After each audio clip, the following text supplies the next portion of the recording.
Bismillahirrahmanirrahim. Assalamualaikum warahmatullahi wabarakatuh. Khalifah yang kedua adalah Yazid bin Muawiyah. Sebagaimana yang sudah kita bicarakan beberapa waktu yang lalu, bahwa usaha yang gigih dilakukan oleh Muawiyah agar bagaimana caranya anaknya yaitu Yazid bisa menjadi putra mahkota dan kemudian meneruskan kepemimpinan Bani Muawiyah. Oleh karena itu, sebelum Muawiyah turun tahta, dia sudah mempersiapkan Yazid sebagai putra mahkota dengan cara memerintahkan seluruh gubernur yang ada untuk mempengaruhi kaum muslimin, rakyat, masyarakat secara luas agar mereka mau membaiat dan memberikan suara mereka kepada Yazid sebagai putra mahkota untuk kemudian menjadi penerus raja, penerus sebagai khalifah. Oleh karena itu, sukses hal ini dilakukan oleh gubernur kecuali pada dua kota. Dua kota ini justru sesungguhnya adalah kunci bagi seluruh kota-kota yang ada yang berada di bawah naungan Muawiyah, khilafah pada saat itu. Apa kota itu? Yaitu kota Madinah dan kota Mekah.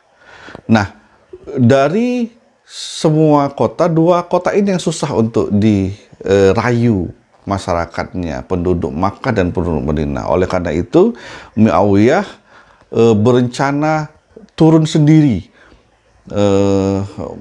merayu penduduk Mekah dan penduduk Madinah untuk membaiat anaknya sebagai putra mahkota yang kemudian meneruskan dia sebagai khalifah. Di Mekah berhasil. Semua mencoba untuk semua bersepakat untuk menjadikan Yazid sebagai putra mahkota. Masalah yang terjadi adalah di Madinah. Kenapa? Karena di Madinah Hussein menolak. Abdullah bin Zubair menolak. Sebagian besar masyarakat Madinah setuju karena ya bagaimana lagi, Muawiyah sedang berkuasa, sehingga mereka mau tidak mau akhirnya menyetujui apa yang diminta oleh khalifah mereka, kecuali Hussein. Kenapa? Karena Hussein dan Abdullah bin Zubair tidak setuju dengan cara yang dilakukan oleh Muawiyah. Seharusnya ini tidak terjadi, pengangkatan putra mahkota tidak terjadi. Seharusnya dibalikkan lagi kepada kaum muslimin untuk menentukan siapa khalifah selanjutnya, bukan penunjukan putra mahkota.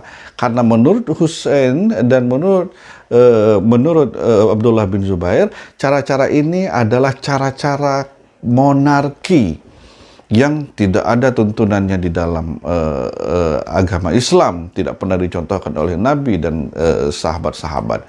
Oleh karena itu, mereka berdua menolak dan mereka kabur ke Mekah. Hal ini menjadi masalah secara politik karena bagaimanapun orang masih melihat Hussein sebagai cucunya Rasul, tentu pengaruhnya luar biasa, dan Abdullah bin Zubair, seorang anak daripada sahabat dan juga seorang sahabat yang pengaruhnya luar biasa. Oleh karena itu, ini menjadi masalah batu sandungan di dalam pemerintahan Bani Umayyah pada saat itu. Oleh karenanya, namun secara keseluruhan akhirnya singkat kata Yazid jadilah khalifah tanpa persetujuan dan baiat dari Hussein dan Abdullah bin Zubair. Hussein dan keluarga besarnya tidak mau. Jadi keluarga besar Rasul tidak setuju dan itu, sehingga tidak mau membaiat Yazid bin Muawiyah sebagai khalifah pada saat itu. Nah, kemudian itulah terjadi pergolakan politik di sana. Yazid sendiri menjadi khalifah tidak lama, hanya sebatas 3 tahun, namun yang harus digarisbawahi, 3 tahun penuh dengan hal yang sangat menyedihkan. Pertama, terjadinya peristiwa pembunuhan Hussein di Karbala tanggal 10 Muharram. Kemudian penguasaan daerah-daerah yang ada di Afrika Utara yang tadinya berada di bawah kekuasaan Muslim lepas.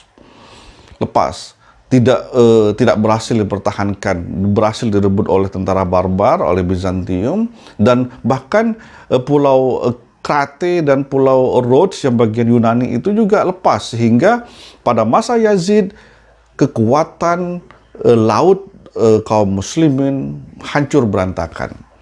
Jadi kemunduran 3 tahun dipimpin oleh Yazid, kemunduran yang terjadi. Nah,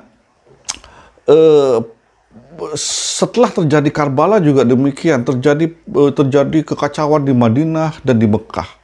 Di Madinah karena mereka tidak setuju dengan peristiwa yang terjadi di Karbala itu, penduduk Madinah marah terhadap peristiwa Karbala sehingga mereka mencabut dukungan mereka ke Yazid. Yazid marah, mengirimkan tentara dari Syria ke sana dan membombardir Madinah, sehingga akhirnya Madinah yang tanpa tentara terlatih tunduk kembali kepada Yazid dan mengakui Yazid sebagai khalifah. Lalu tinggal satu kota yang masih ribut karena peristiwa Karbala tadi, Mekah. Dan di Mekah ini setelah berhasil Madinah ditaklukkan, tentara-tentara yang dari Yazid, yang dikirim Yazid dari Syria tadi itu pergi ke Mekah dan mengepung Mekah, membombardir Mekah selama 64 hari, 64 malam. Dibom Mekah, hancur. Dan pada saat itu juga dikatakan Ka'bah hancur, Ka'bah rusak, dibombardir dengan meriam. Nah, di tengah pembombardiran Mekah itu dapat berita bahwa Yazid meninggal. Akhirnya dengan sendirinya tentara Syria akhirnya putar balik kembali ke Syria. Nah, luar biasa 3 tahun dalam pimpinan Yazid. Yazid sendiri tidak panjang umurnya, sekitar 38 tahun kalau tidak salah umurnya, dia udah meninggal. Lalu kemudian diteruskan oleh anaknya Yazid, yaitu Muawiyah kedua. Nah, Muawiyah kedua ini juga tidak lama, hanya berapa bulan saja, tapi secara karakter Muawiyah kedua ini orangnya alim, orangnya taat dengan agama, dan ia tidak setuju dengan apa yang terjadi di Karbala itu. Dan karena ia merasa tidak punya kemampuan, ia sadar diri. Muawiyah kedua ini akhirnya hanya dalam beberapa bulan dia mundur karena ia ingin khusyuk beribadah, karena ia ingin habiskan hidupnya dalam ibadah kepada Allah. Dan memang dia orangnya sakit-sakitan sehingga dia merasa umurnya tidak panjang. Nah, kemudian akhirnya dia mengundurkan diri khusus untuk beribadah saja. Jadi Khalifah Muawiyah pertama adalah dinasti Muawiyah adalah Umayyah adalah Muawiyah, kemudian Yazid yang pertama, kemudian Muawiyah yang kedua.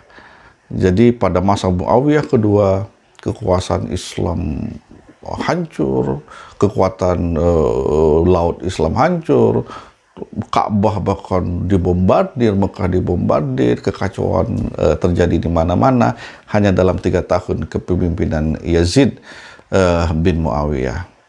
Nanti kita lanjutkan kembali pada khalifah keempat dari dinasti Umayyah ini. Terima kasih. Assalamualaikum warahmatullahi wabarakatuh.